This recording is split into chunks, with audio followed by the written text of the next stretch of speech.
ये गाना मैंने गाया था जब मैं 19 साल का था. I was 19 years old. तब कब लिखा है गाना ये.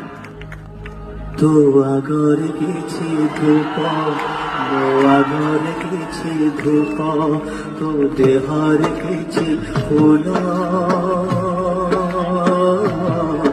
ও দেহর কিছু ফুল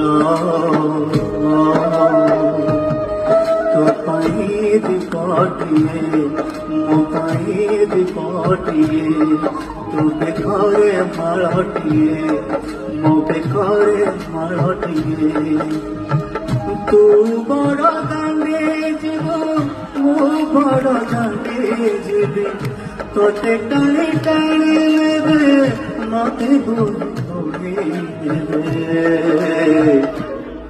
নন্দী ঘোষারে তুঝে মুঞ্জ কোকে রে জীব শ্রী গুটে